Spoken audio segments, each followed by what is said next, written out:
Good morning, everyone, and welcome in here on Live Now from Fox. I want to get right to this live image of Gaza as we get to the latest on the attack on Israel.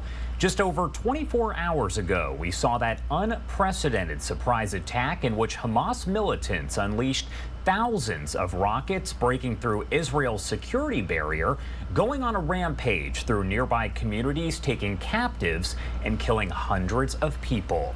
The death toll rising to more than 400 Israelis, with more than 2,000 wounded. Those are the latest numbers provided to the Associated Press by an Israeli militant. The Israeli military also saying that it's aiming to evacuate all Israeli citizens around the city within the next 24 hours. Mark Chandler is a professor at Coastal Carolina University and retired senior defense intelligence official. He was also the director of DIA's Middle East and Africa Center and joins us live to discuss. Thank you so much for taking the time to be here. Thank you, and good morning, Josh. I'm glad to be here and hopefully help explain this situation. Good morning. So first off, I know a lot of people here over the last 24 hours have heard bits and pieces of exactly what is going on. So can you break down all of this here and get us up to speed on the latest? All right, Josh, I'll do my best as I can. So basically what happened a little over 24 hours ago, as you stated, Hamas launched an unprecedented attack against Israel emanating from the Gaza Strip. Unprecedented in its size, its scope, and its violence.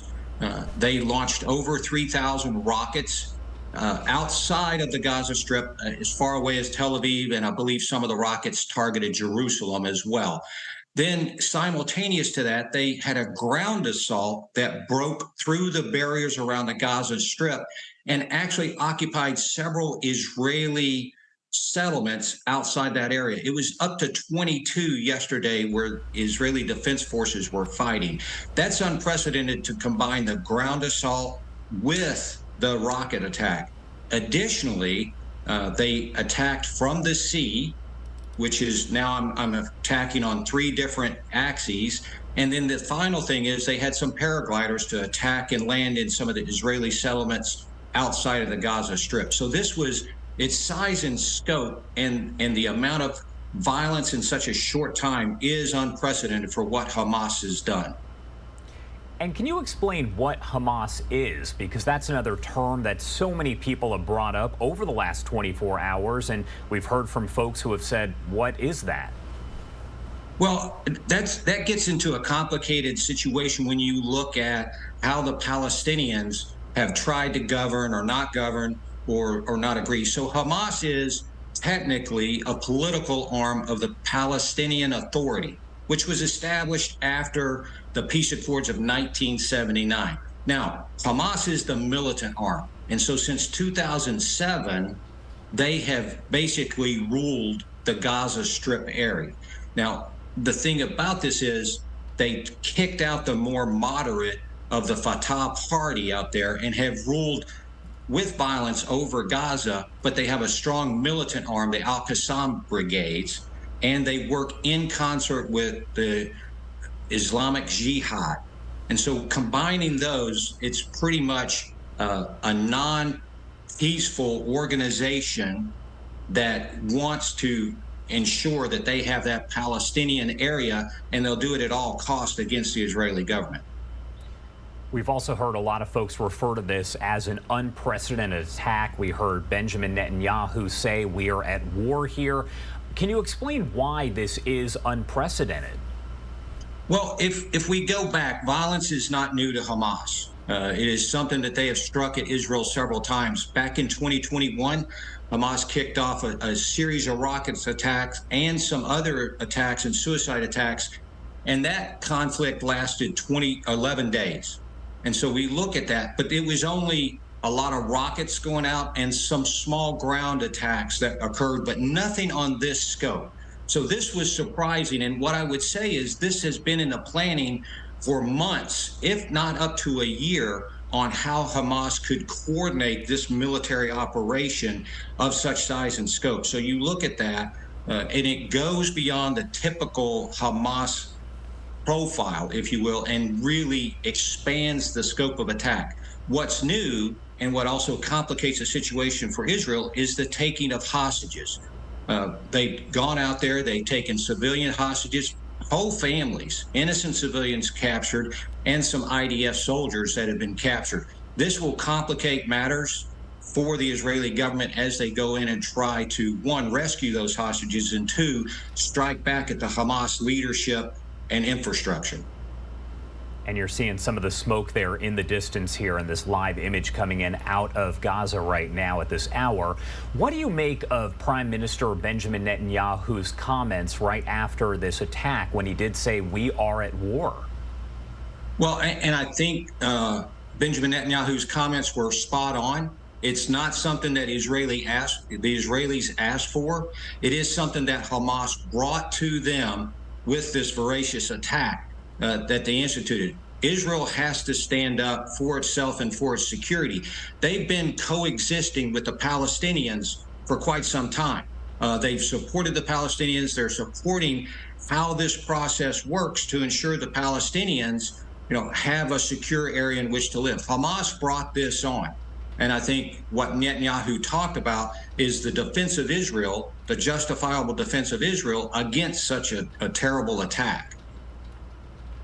What effect do you think all of this is going to have on possible diplomatic relations between the Saudis and Israel? Well, they were leading toward this peace agreement, and that would be unprecedented in the scope between Israel and the Saudi government. We go back to the Trump administration and the Abraham's Accords. We were seeing new ground shed and an opportunity for peace overall. So I think what's going to happen is Saudi Arabia actually needs to come out a little stronger than they did yesterday, condemning what Hamas has done. I do believe this will set back that process between Israel and Saudi Arabia a little bit because of the Arab aspects to the Palestinian cause, if you will. But Netanyahu now needs to focus on security of the Israeli populace, the Israeli territory, and then at some point in the future, worry about ensuring that overall peace across the Arab kingdom. What about the U.S. involvement here? We did hear from President Biden on Saturday. He gave some very brief comments. What do you make of that, and what role do you think the U.S. will play in all of this? Well, first and foremost, I'll step out of my intelligence and jump into policy a little bit. I do believe President Biden could have come out a little more strong and condemning what Hamas has done and showing our steadfast support for the Israeli government and the Israeli actions. But where we'll go forward, first and foremost, is we will militarily supply what Israel needs to conduct these attacks. That should be unquestionable support for the Israeli military aspects. Secondly, I believe you'll see diplomatic efforts underway. I know several governments across the European Union condemn the attack, so we'll work for some way to resolve this. But I don't think there's going to be an immediate cessation of hostilities until Israel can ensure its security at this point. What are neighboring nations there around Israel saying about this? What are they doing? What are their overall reactions? Well, saying and doing are two different things. I would say that right now no one is doing anything. We will be providing that support militarily, as I just talked about. Condemnation is one thing that the other Arab nations can come and support Israel with that aspect. But what we're going to see is a balance that goes back decades of how the other Arab states are going to balance condemning Hamas for their atrocious actions, and then what they're going to try to do to support Israel in this aspect. So we have a very tenuous situation, and I think we have to look at who's going to support Israel militarily and diplomatically in condemning what Hamas has said. But I think you have a tenuous situation that's setting up in the Middle East at this time. And I know it's tough to predict something like this. Nobody's a psychic or anything, but what do we expect as far as this violence over the next few days? Because it obviously hasn't let up. You can see the smoke there once again in the distance over in Gaza. So what happens next as far as violence? Do we expect that it's going to escalate over the coming days? I would expect escalation, Josh. And here's what Israel needs to focus on right now is limiting the spread of that escalation. We already saw some violence starting out in the West Bank and in Jerusalem, all contested areas. And so Israel's concern needs to also focus to the north against the Lebanese Hezbollah, against whom they fought a war in 2006. It was a bloody, violent war that they fought during that time. We have to be concerned, and here's why. Because Hamas is supported wholly by the Iranian government. This attack against Israel did not occur without the Iranian backing of Hamas. As a matter of fact, they probably provided a lot of the logistics for this, some training and some planning to be able to coordinate this attack. Hezbollah to the north in Lebanon is also supported by Iran. So if this escalates to that point, you might see Hezbollah start to draw attention away from the southern part of Israel. So Israel's got to defend to the north and be prepared for a surprise attack from Hezbollah. They have to secure the West Bank, and then they have to go in and take out all the Hamas command and control and logistics facilities inside Gaza itself. And Netanyahu has given warning to the civilians in Gaza. Where you are located, where you know you have Hamas leadership, command and control facilities, logistics facilities, and military facilities, you need to vacate that area. Israel doesn't want to destroy innocent civilians. They don't want to destroy property that's not related to Hamas, but Hamas operates so freely in Gaza that Israel will use their intelligence, gather that, and then strike with a vengeance against that. The complicating factor here are the hostages. So because Hamas hasn't taken hostages to this extent, Israel must first go in and secure those hostages. And that's a complicated factor in this because underneath Gaza is a labyrinth of tunnel networks. That's how they move their military. That's how they move their personnel, all their supplies. And they work that in from the Sinai and from different areas, but all underneath Gaza are this labyrinth of sophisticated tunnel networks that allow Hamas to move freely. A lot of people, especially in America, on a variety of topics will say this is something that's happening internationally. It doesn't impact me. Why should people in America care about this? Why should they be paying attention to this as it is unfolding?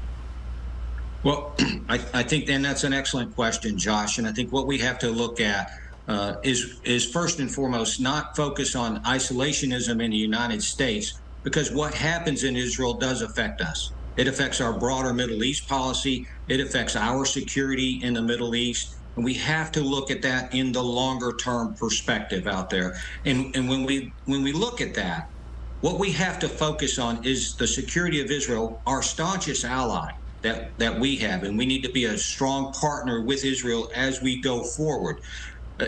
This issue between the Palestinians and the Israelis goes back centuries, and we have to understand that. Israel did not initiate this conflict. You know, this was wholly started with Iranian backing by the Hamas. And so we have to look at, if we do want lasting peace across the Middle East, which is to our benefit and our longer term security, supporting Israel is the best case right now as we move forward. What were you thinking when you heard that all of this had started to unfold yesterday? Because I'm sure you were paying very close attention. We had talked yesterday.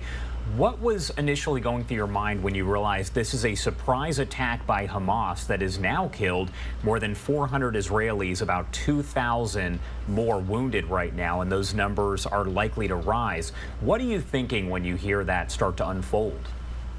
Well, Josh, I will tell you, shock was the first thing, especially when I looked at the gravity of the attacks, the scope of these attacks that took place. I recognized immediately that this is something that we have not seen for quite some time. I wanted to hearken back to the intifadas in the 80s and the late 90s and early 2000s, where you saw a massive Palestinian uprising across Gaza, the West Bank, Jerusalem, which lasted for years and consisted of attacks, not on this scale, not on this grand a scale, but continuous attacks for years, suicide bombers all throughout Israel, basically the Palestinians fighting against Israel and trying to push Israel's security to the brink.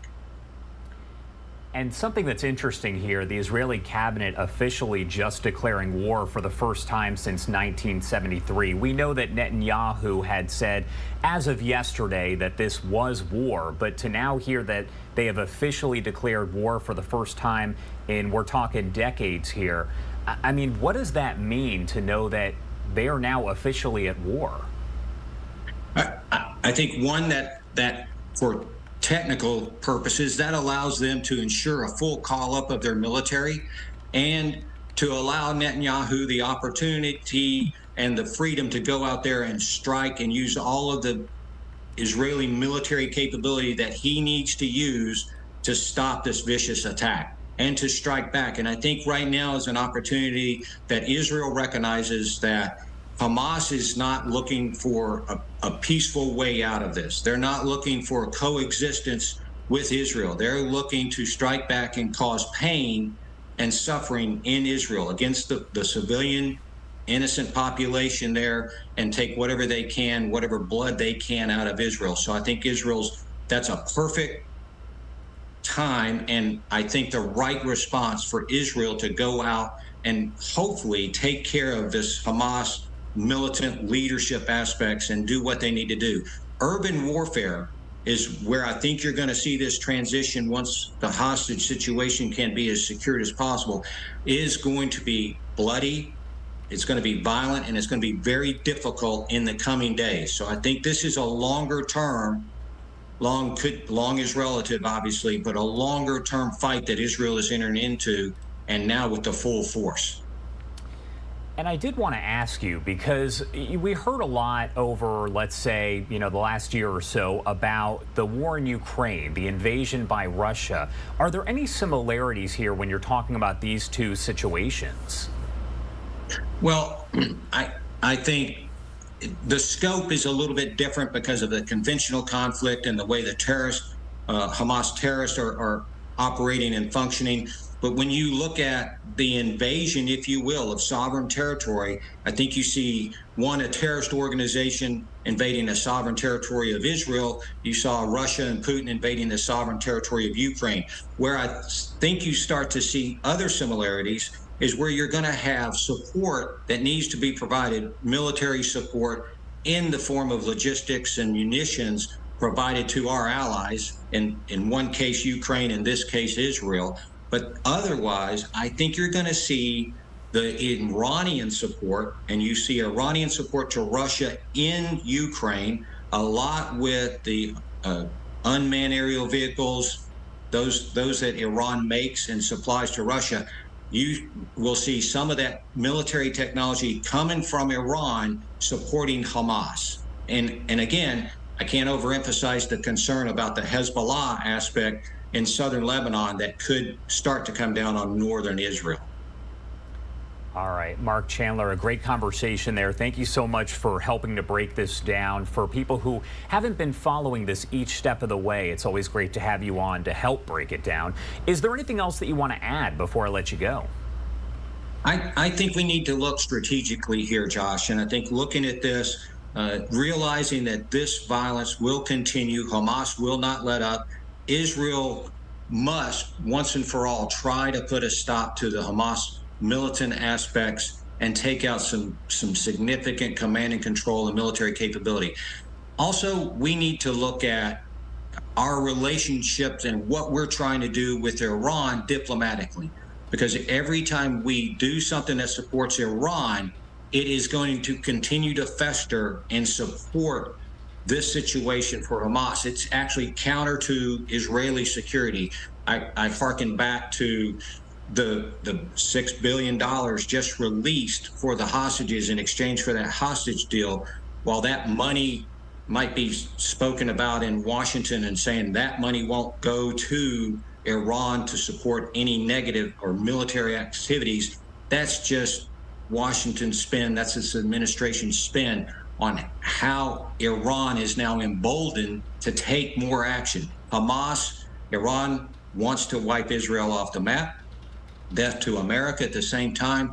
We need to have a more realistic approach in our diplomatic understanding of what's taking place in the Middle East, understand who our allies are, and look at the longer picture, because we continue in some way to acquiesce to what Iran would like to do, and here we see it manifesting in an attack on a strong ally. All right, Mark Chandler, thank you so much for taking the time to join us and help break all of that down for us. We appreciate it. You're quite welcome, Josh. I appreciate the opportunity.